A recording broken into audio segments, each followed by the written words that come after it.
Hey guys, how's it going? My name's Breph, and welcome to a new challenge. Today I'm asking the question, can you beat Red Dead Redemption 2 with only a revolver? Yeah, I'm finally branching out and doing a challenge that isn't based on Pokemon, so strap in laddies, we're going on a journey. Oh, and by the way, it sort of goes without saying that this challenge covers some main story points, so if for some reason you haven't played it yet, and if so, why the fuck not? Be aware, spoilers ahead. Before we set off, let's cover some ground rules. When I say Red Dead Redemption 2 with only a revolver, I really mean 2. I'm sure it's widely known that at a certain point in the storyline you gain access to an offhand holster that allows you to dual wield pistols, revolvers, even the sawn off shotgun. I guess the main question for this is, what does it mean to only use a revolver? Well, for this challenge, it only means killing human enemies and hostile animals. Anything that results with the game saying kill has to be done with a revolver. Several missions require the player to use their hands, and the options there tend to say beat up a lot of the time. For example, at the very start of the game you have a fight with an O'Driscoll in the barn, and the options at the end include a killing option, a sparing option, and a knocking out option. By choosing to either beat up or release the O'Driscoll, I won't be invalidating the challenge. But you'll see exactly what I mean soon enough. The only other rule to mention is one that goes kind of without saying in a Rockstar game: no dying to skip the mission checkpoints. Right, shall we crack on? The game begins with Arthur and Dutch trotting away on horses out in search of something or other. All I know is that they run into a giant fucking snake out in the snow. But this snake is unlike any other. It's a big snake with a moustache, and we're gonna call this reptilian motherfucker Micah. Oh, I'm sorry, have I maybe let my opinion slip too early? Oops. The trio stumble across a house filled with some lovely fellows with guns who might take a touch of offence to our presence. I don't know what makes me say that, but maybe it's got something to do with all the flying bullets. Anyway, this is the first gunfight in the game in which you're given a revolver. What luck! Once you've dealt with all of those people and searched the gaff, you get to go into the barn where the fight with the aforementioned O'Driscoll takes place. I chose to let him go because I'm just that nice a guy, but don't let anyone tell you otherwise. In case things seem to jump about a bit, I'm not going to be showing off the whole game mission for mission, because that would leave us here for about a day and a half.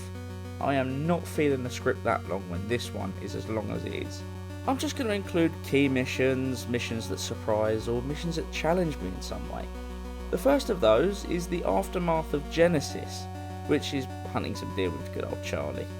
Usually the mission requires you to use a bow and arrow, and well, if you follow this mission as intended, you can't use a gun, because you'll scare the deer away with how close you get. But if you know where to go and sit further back, it turns out that a good shot can kill the first deer with a revolver and not scare the second deer. Speaking of that second one, it's obviously a hell of a lot easier, because if it runs, you just follow.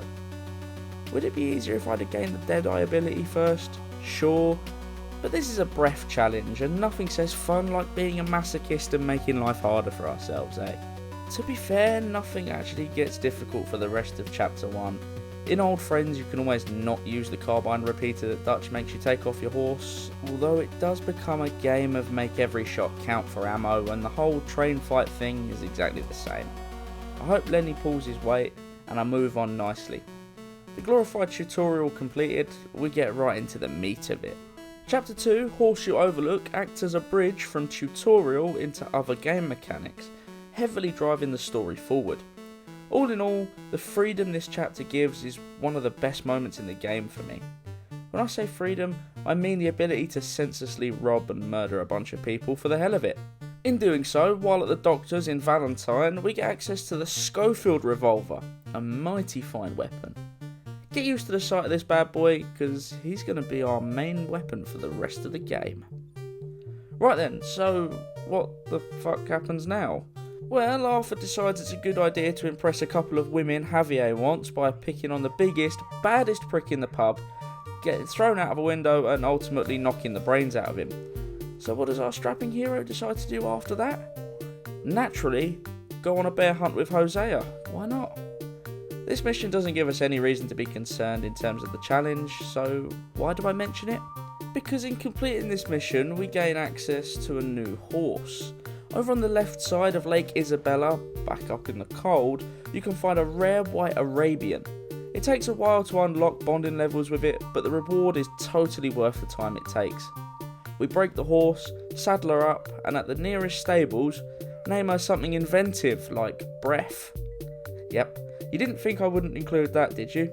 It wouldn't be a Breph challenge run without it. With Arthur riding my namesake harder than he probably did that Mary girl, we arrive at the only time it's semi-safe to approach Blackwater for what will be many, many man-hours. Trelawney, Javier and Charles want us to rescue a peppy Irishman from bounty hunters. You are expected to use your knife and be stealthy here, although as it turns out, a bullet in the head just works as well, so the result is the same either way. Basically, the shootout is only difficult because you're being shot at with repeaters and rifles, and they hit hard and shoot fast. It isn't really an issue per se to rescue Sean, in fact it's rather fun to shoot the rope and watch the annoying chap fall on his arse. Keep an eye out for this because stealth elements are going to prove to be a nervy point for this run, as there are several missions that can be failed by going in all gung-ho. Paying a social call actually acts as a pretty good mission to demonstrate that, where you're expected to go in all quiet to ambush the O'Driscoll camp. I get bored. The only thing capable of suppressing my innermost bloodlust is a good old-fashioned firefight.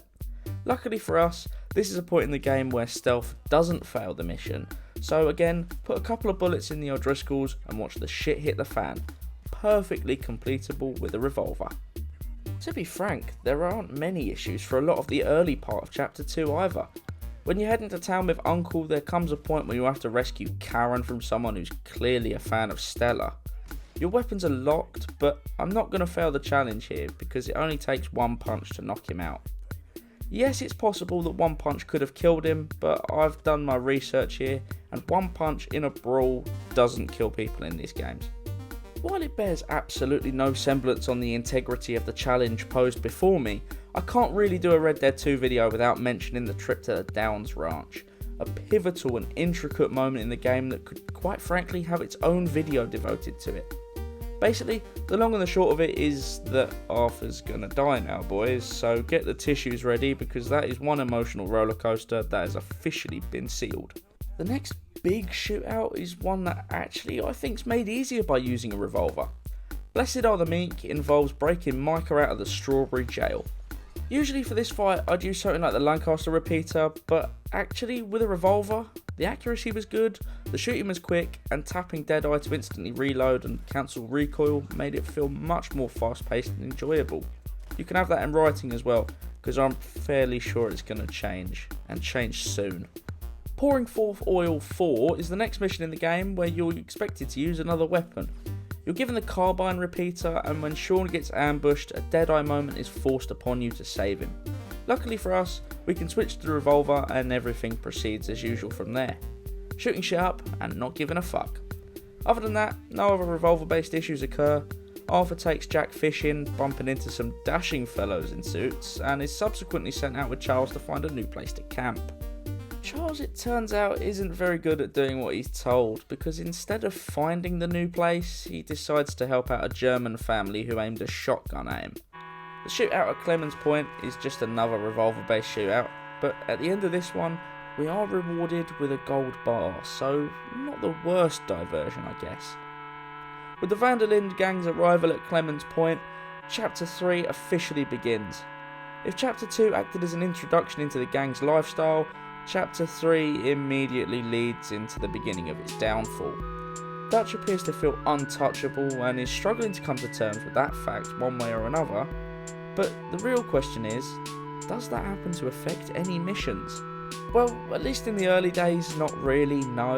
The introduction to the Grey family does involve a fist fight with a lovely gentleman who loves to fight fair. Like I said in the rules, these sorts of fist fights don't count, and seeing as audio from the game makes it clear all the way along that we're not to kill him, I'm assuming that we don't do that, and therefore haven't violated them anyway. The first mission of the new chapter that required me to do some actual thinking and planning was American Distillation. If anyone watching this has been following my Pokemon challenges, then you'll know that sometimes planning isn't my strong suit. Sometimes there's a better solution staring right at me and I seem to get distracted by a tree off to the right and forget all about it. First time around, I get a little ahead of myself and get caught trying to sneak up on someone. Great start. After then, I nearly blew myself up with the dynamite and very nearly got offed in the firefight that happens after that. Luckily though, I pulled through and shot the crap out of everyone, completing the mission. Very swiftly after that is an honest mistake. The mission name, not me doing something stupid. I'd never do anything like that. The mission involves robbing a stagecoach at the behest of the terminally ill uncle. Didn't you know? He has lumbago and it's terrible. As per his final wish, we ride off. Here, there's an honest mistake. I shoot someone on the stagecoach and fail the mission. That was pretty stupid actually. Anyway, even on the ride away, even running away from everything in the burning barn, nothing is actually difficult using a revolver. Thankfully, when Uncle suggests stealth, a bullet in the face does the job just as well without failing the mission.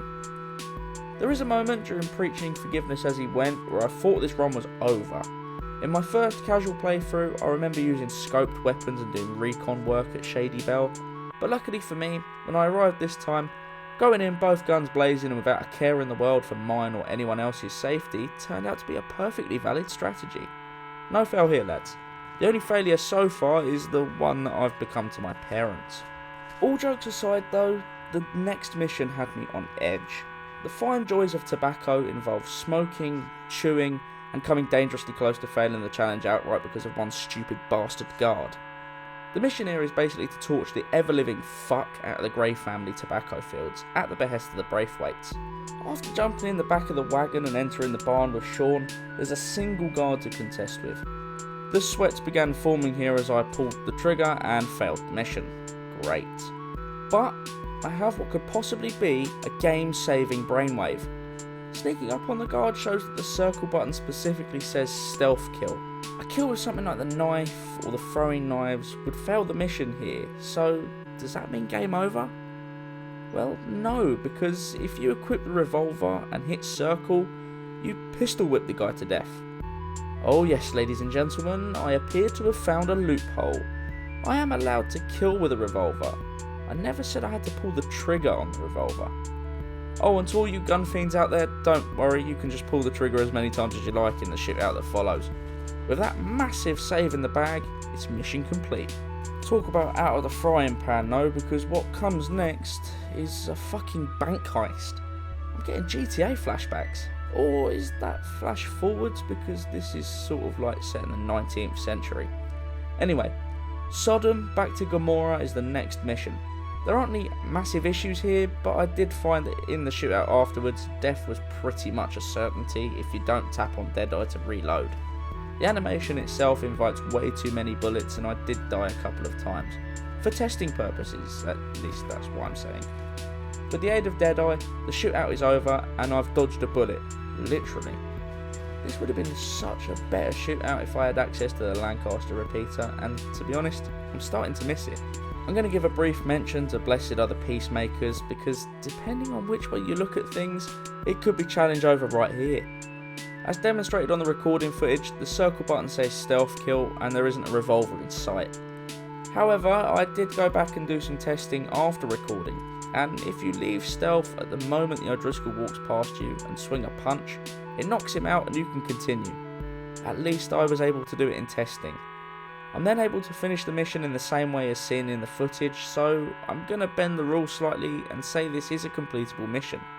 The reason you aren't seeing that footage is because I've got 34 hours of gameplay to sift through already, and it totals 180 gigabits of data on a 250 gigabyte memory laptop that I use to edit on. If you want to count it as a fail here, then go for it, but I'm calling it possible based on that experience and moving on. Just be patient with me, that's all I'm going to say. A short walk in a pretty town. A nice way to spend an evening, right? Yeah, not if you're Sean. He gets a bullet through the skull and Arthur, Micah and Bill get a town full of angry people trying to kill them. Well, it isn't really difficult with a revolver, but it's a pivotal part of the storyline. The first in-game casualty, and anyone who knows the story knows they're about to start dropping like flies. What I'm going to call one of the most iconic scenes in the game, and yes, I know there are a fuck ton of them, but this one occurs in Blood Feuds Ancient and Modern. The gang learn that Jack has been taken by Catherine Braithwaite and, well, they ride. The view of that mansion and all the gang riding in formation, oh, it sends shivers down my spine. Beautiful. But not as beautiful as the upcoming shootout. It's another one of those moments where a repeater or a rifle would have been ideal, but with good timing, accuracy and deadeye, a revolver is plenty good enough. The gang from there learn that Angelo Bronte has the boy, the mental Braithwaite woman burns with her house, and they all get to work scheming. I mean, they would get to work scheming, but they get interrupted by a couple of agents and are forced to move out to Shady Belle, thus beginning Chapter 4, San Denis. The first mission to worry about is Angelo Bronte, a man of honour. Basically, this mission is hard because of that poxy graveyard.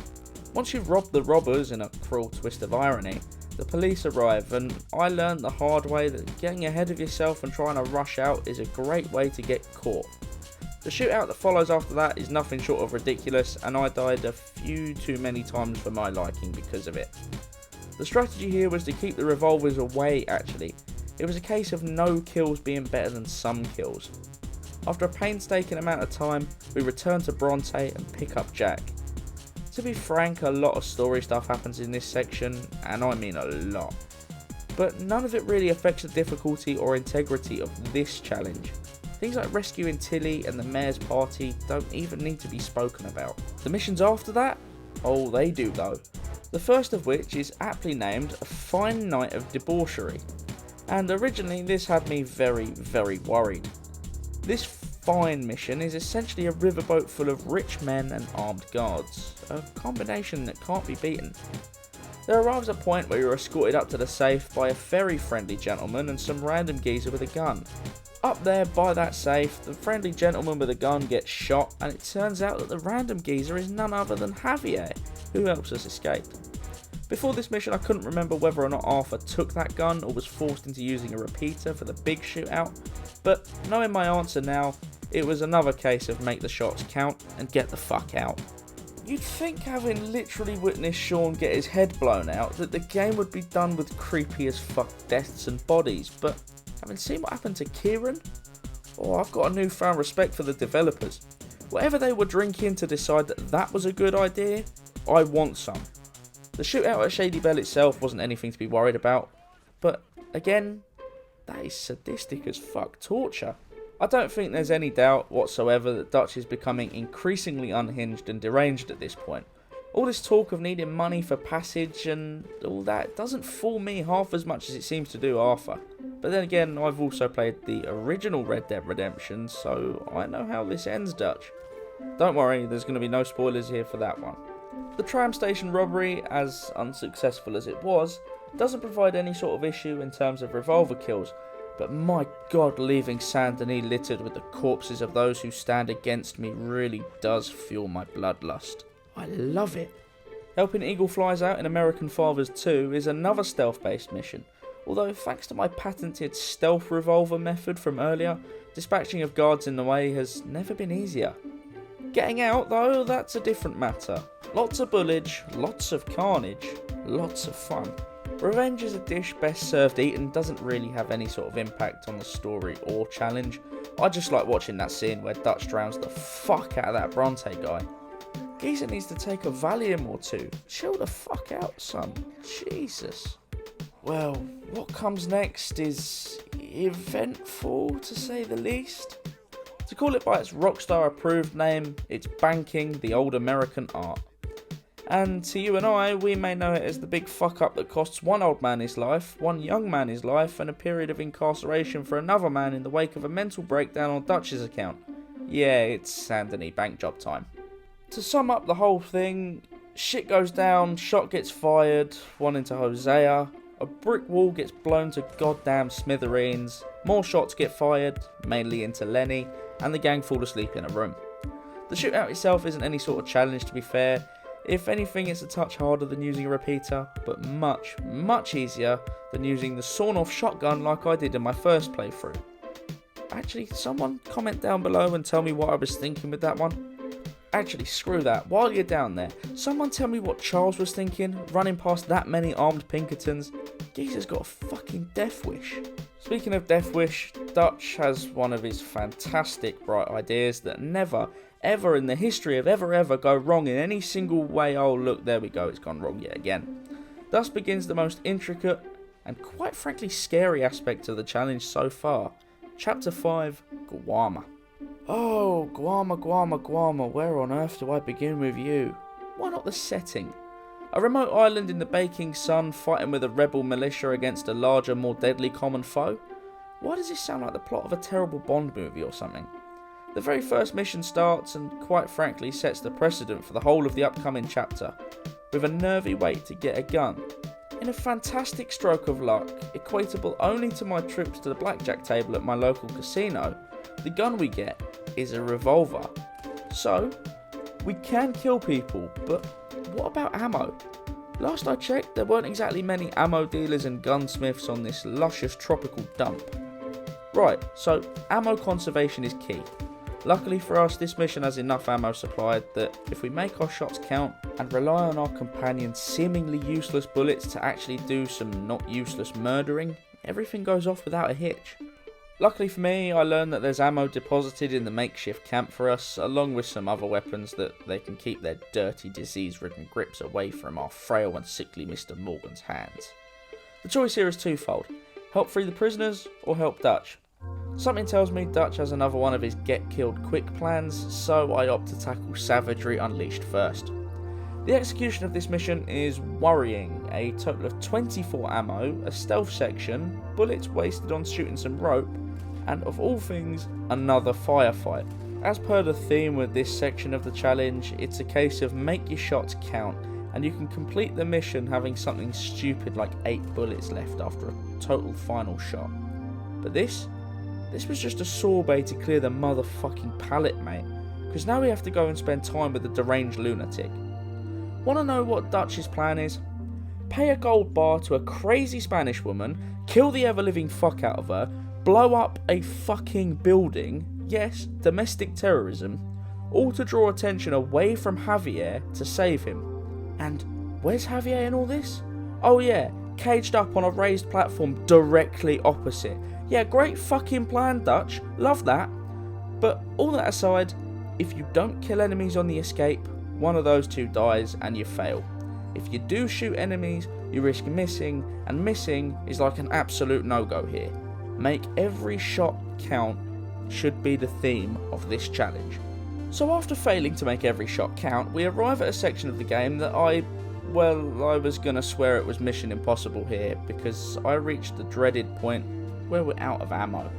Somewhere in my mind I decided it would be a good idea to try and pistol whip everyone that was remaining, and I got shot in the head and died like I probably deserved to. But I restarted the checkpoint and what's this? My ammo's reset. I do believe I've just cheesed the fucking game, and it's paid off big time. With a revolver full of freshly harvested bullets, I take my time and successfully hold off the onslaught of the defending forces. Mission complete, but by the skinniest of margins. Believe it or not, the escape from Gomorrah is completely possible. Difficult as hell, but possible. The initial section on the fort is hard enough, but a well-timed death can always replenish ammo if you need. Pull your shots carefully and let your AI buddies do some work for once, and you can make it through unscathed.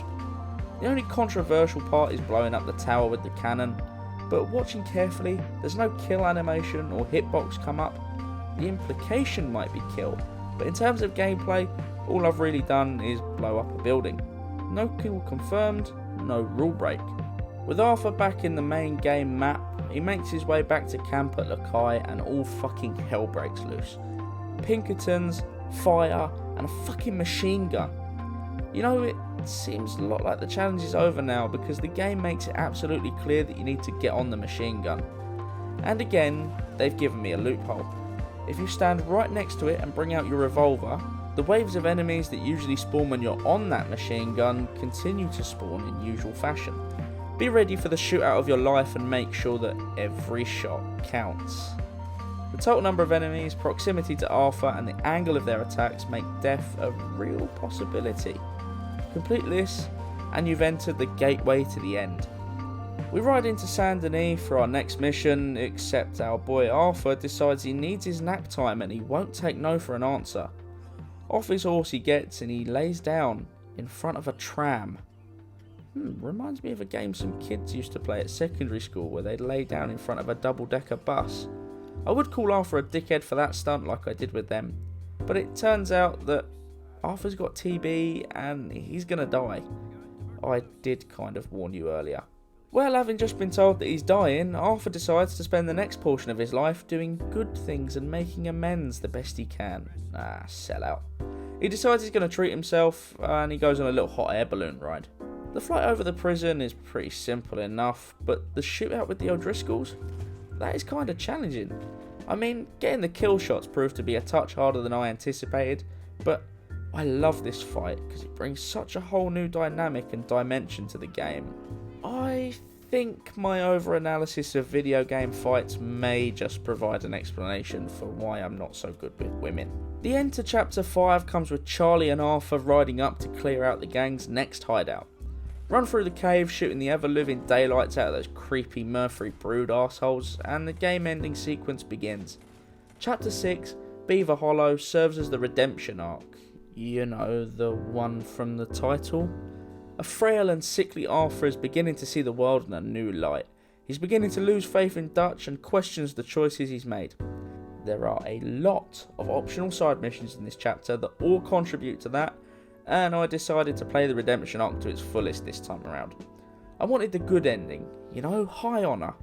None of these will actually be included in the challenge because they don't impact the way that it works and all are optional either way. That said, let's march forward. Having done all of the aforementioned side quests, including the Strauss missions where I choose all of the absolve options and even give one woman some money, I head back to camp and chuck Strauss out on his arse. Thank fuck, I never liked that guy. Then comes a big one. Busting Brad out of the clink. Sorry, wrong game. Getting John out of prison. I used my stealth revolver tactic to take out the guard on the tower and observe the prison. The game, well, it wants you to use the sniper rifle to snipe the guards, and I ain't about that life. It took me 4 tries to get the real measure of how close you're allowed to get without triggering the mission fail. I used Deadeye to line up the shots using revolvers and return to Sadie. We kidnap a guard and get him to release Mr. Marston. The shootout that follows isn't hard, it isn't an issue with the revolver, and no sooner have the fireworks begun, we're sailing off with a prisoner in tow. Just a social call begins with Micah being a jumpy little fuck and ends up with Dutch shooting Leviticus Cornwall. Micah runs off to get the 2 Ps, Plans and Pinkertons, the dirty slimy little rat prick. The resulting shootout is essentially just a carbon copy of the majority of the stuff in the game. Shoot and move and shoot. Revolver here doesn't actually make a difference. When Eagle Flies walks into camp, the mission is clear. Rescue horses. The boat mission says stealth, so I get a good number of stealth revolver kills off, and they are beautiful kills. A few bullets in the head also suffice when it fails, but arriving on the shore we've got the big choice. Help Eagle Flies and waste more hours with mandatory missions that may ruin the run, or say no. I say no, fuck that. Goodbye dear friend is the next major point where a difficulty applies. I love this mission, it's got a bit of everything. Cosplay, getting jumped, a shootout and the death of a ruthless outlaw. Carmel Driscoll finally gets to swing. Where do the difficulties lie? Well, once on the roof, you get jumped by an O'Driscoll from off camera. Somehow I managed to draw my revolver during this and pistol whip the sniper to death. Stealth revolver turned into non-stealth revolver. Funny enough, I couldn't replicate this moment in additional testing, so it must have been a combination of perfect timing and placement. Once you get jumped, you usually draw your knife and the weapon wheel is locked out, but it can be done, you've seen it here. If you'd have failed me back during Blessed Are the Peacemakers, then you're gonna be really pleased now, because this is a failure. The sniper rifle section is total failure of the challenge, and it's undisputed because if you leave Dutch and Sadie to do it, there are several enemies that they can't kill. No matter what you do, they will shoot Nerf gun bullets at just a few specific enemies. I tried tactics ranging from shooting them in the arm, in the foot, just shooting them anywhere to damage but not kill them, and they still can't finish the job. I imagine these enemies are placed here so Arthur has to do the killing to cover them, seeing as Arthur has to do the killing to cover them. How many kills does he have to make? In post-game testing, I think I had it narrowed down to 3 or 4, depending on the RNG. Well, as if one failure wasn't enough, straight afterwards we encounter another one in the King's Son. It's a stealth-based mission with Charles breaking into the army base and rescuing eagle flies. The 2 guards at the front require stealth kills and you can't get close enough for stealth revolver tactics. We can chalk 1 throwing knife kill onto the board. It gets a lot worse because before the end of the mission we're not only forced to double that total with the window guard, but triple it with the 2 on the walkway.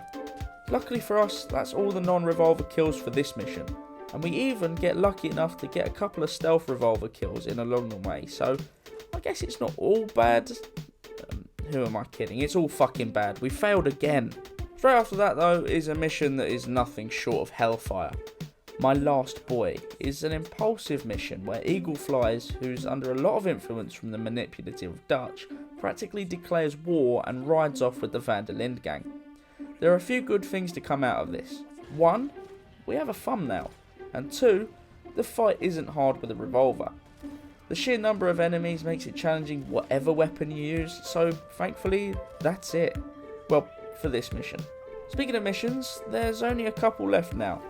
Our best selves is up, and I'm going to pause the challenge briefly here. This is a train robbery, and there are a good number of kills to make here.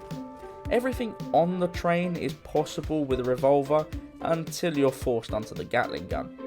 I've already failed, and I'll confess, this is a fun mission. In a game with single shot weapons, you're given a machine gun. A freaking machine gun! I say go wild, and I reckon I don't know, there's at least 3 kills here? Maths was never my strong suit, but I would bet my last pound on that. I'm not counting them. It's a machine gun, people. It never counts. Regardless, anything before and after is possible with a revolver. And leading in from there, we have a title name, people. Red Dead Redemption is here. This mission is charged with emotion, charged with passion, and all of it leads up to the moment we knew was coming but we weren't quite prepared for. If there was ever a mission I want to pass, it's this one. But alas, with one last kick in the teeth, we can't. There's a section of the mission where you're covering Sadie with a rifle and she's useless. You're supposed to make the vast majority of kills here. In my playthrough, I had to kill 10 Pinkertons with that rifle. 10! Not counting the machine gun in the last mission, I didn't have 10 non-revolver kills in the whole game. Are you fucking kidding me? Whichever way you think about it, luckily or otherwise, the rest of the mission is completely revolverable. Yeah, that's a new word. Arthur and John escape, and Arthur has a moment with a dying animal that definitely pulls at the heartstrings, and a choice is before us. Help John find his family, or go back and get the money. I choose the moral option like the soppy prick I've become and ascend the mountain to help John. We have a moment where Arthur gives John his stuff before the fucking dirty snake pops back up and decides to fist a dying man. The end result of that pounding is a beautiful scene where Arthur watches his final sunrise before... Fuck, I need a tissue. Before Arthur Morgan is no more. This spells the end of the main chapters of the game, but things aren't done yet. The post-game is still part of the main game. If you didn't notice, credits didn't roll when Arthur dies, so it's off to do the rest of it we go. This will be a lot briefer, don't worry. Most of chapter 7 is boring and uneventful. Sure, John gets into a few scraps and shoots the fuck out of a bunch of people, but it's all revolver approved. Farming Simulator 2020 doesn't really deserve a mention, but parts of chapter 8, however, they do. This section of the postgame goes from Farming Simulator to House Builder 2020. Great, although there are a few exceptions. Old faces return and the gunfights are plenty. Uncle still hasn't died from lumbago, unfortunately, and Charles is also still knocking about. But probably the biggest part is devoted to Sadie Adler, widow turned bounty hunter. Alongside the construction of Beecher's Hope, Sadie's bounty missions provide most of the content. The most difficult of which is, without a doubt, Ramon Cortez. The second time of asking, that is. Here, for the first and only time in the post-game, you're forced to use a locked weapon. I don't know what it is about Sadie and rifles, but you're locked into it, and I count a mandatory 5 kills with that rifle. Luckily, everything else is completely manageable with just a couple of badass revolvers. With Beecher's Hope up and running, his family back in his arms, and a seemingly bright future, Sadie Adler arrives and fucks it all up. Her, Charles and John have found something. The location of my favourite character, in case you can't tell, Micah. Arriving at the mountain that contains the nest of the filthy fucking snake, we fight our way up in a brutal manner. This is a challenge, but at the end of it, good fun. On the spire, we come face to face with a couple of old friends turned enemies, Micah Bell and Dutch van der Linde. After a tense Mexican standoff, Dutch shoots Micah and Deadeye activates. With 2 revolvers in hand, we fill Micah with bullets and watch him collapse in the snow as the game is finally complete. At the start of this challenge, I asked a pretty straightforward question. Can you beat Red Dead Redemption 2 with only a revolver? The answer? No, you cannot. Depending on your thoughts and interpretation of the rules and my gameplay, you can either make it to Chapter 6, the very end of the game, before you're forced to concede defeat, or you fail at Chapter 3. Either way, there's a huge portion of this game where the player has complete freedom to do pretty much whatever they like. That's just one of the many reasons I love this game, despite it being longer than my shopping list of alcohol. Anyway, thanks so much for watching, guys. It's been a long one, so if you made it here, kudos to you. Like and subscribe for more of these sorts of challenges, and feel free to leave a comment if there's something you'd like to see. These sorts of videos are ridiculously long and taxing to make alongside the weekly challenges, so they'll be sporadic, but please join me next time where I ask the question, can you beat Grand Theft Auto 5 with only a shotgun? Thanks again so much for watching, guys, and I look forward to seeing you in the next one.